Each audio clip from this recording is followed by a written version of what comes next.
Hey, what is up, everybody? This is Stevie Breach coming to you here with take 2 on the road to the Royal Rumble. We are counting down day by day. We are Tuesday, heading towards Saturday, special pay-per-view day on Peacock. I know that I am excited for this because I did not want to miss the NFC Championship game.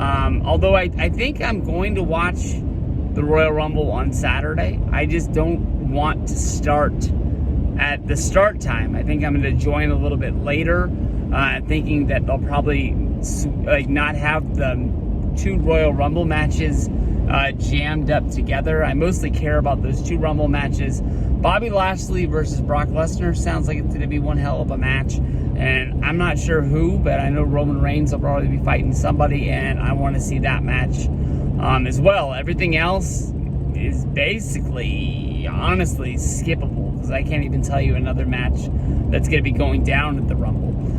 But I know that with Peacock, I remember hearing that you can join the show late, but you can only join it live. I remember on the network, you used to be able to just start from the beginning, no matter what time you showed up, and then you could fast forward through.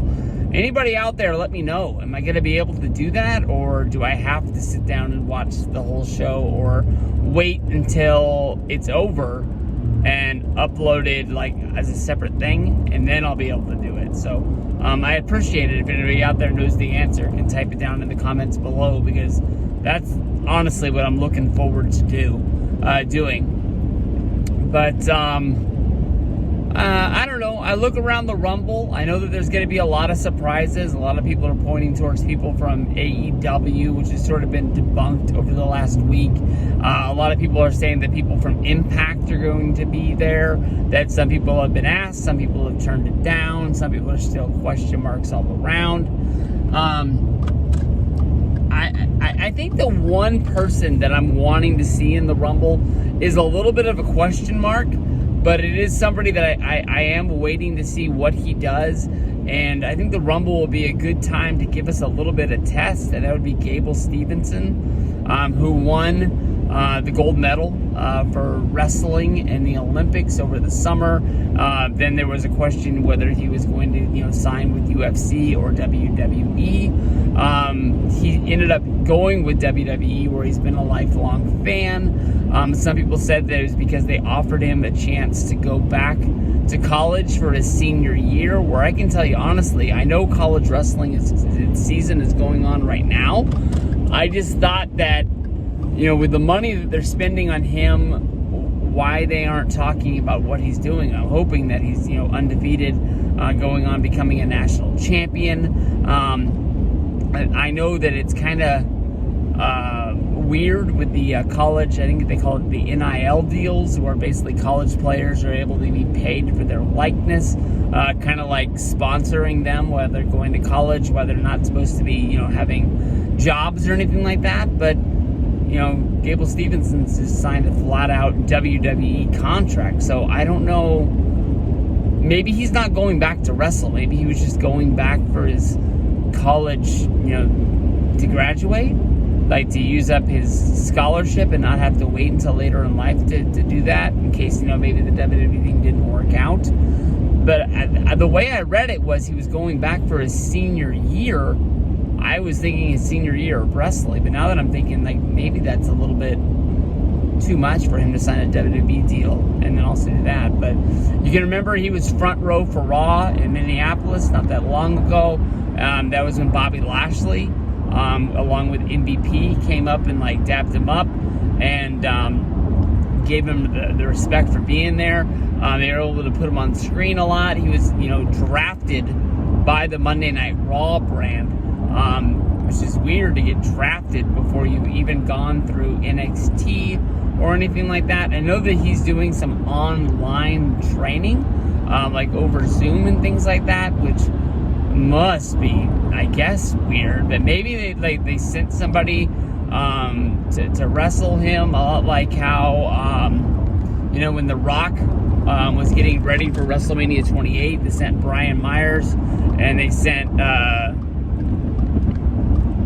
think his name's Joe Henning, that McGillicuddy, Curtis Axel, they sent him there to help train him while he was filming a movie to get him ready for the Survivor Series match. John Cena against the Miz and R-Truth. Maybe they just sent a wrestler that they're not using, and they do the training where they kind of like watch it, or instruct them over Zoom or something like that. I don't know. It's got to be weird.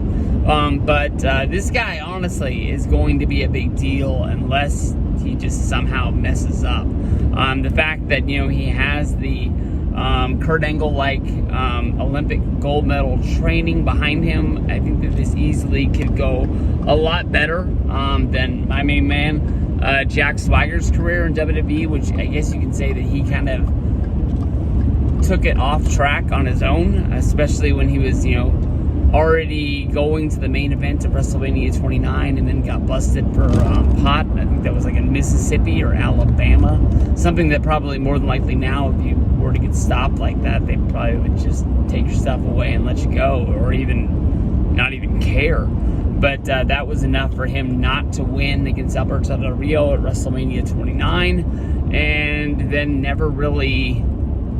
Did he ever come close? He definitely never came close. I think he was somehow used as like a main event guy, but definitely a lower mid-carder. Just, a main event guy only when they really, really needed him. He got that big SummerSlam. Him and Rusev. He lost the match, but he was probably one of the most over guys on that show. Probably like 2013 or something like that. Everybody was chanting "We the People" and all that.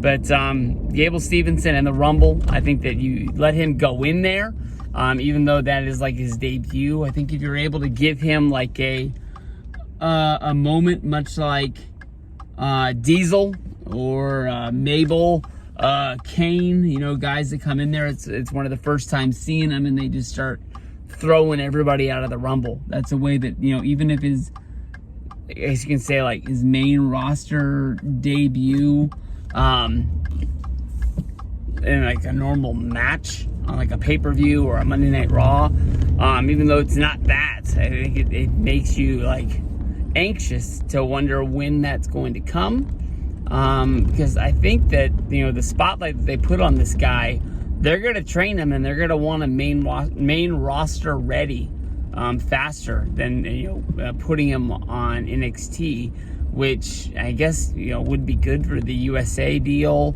and getting into rerun views on the network of people that just want to see this guy. But I don't think they want to waste it on a developmental brand. They're going to want to get the biggest bang for their buck, and that's putting them on television and pay-per-view as fast as they can. So Gable Steveson, let's see him in the Rumble.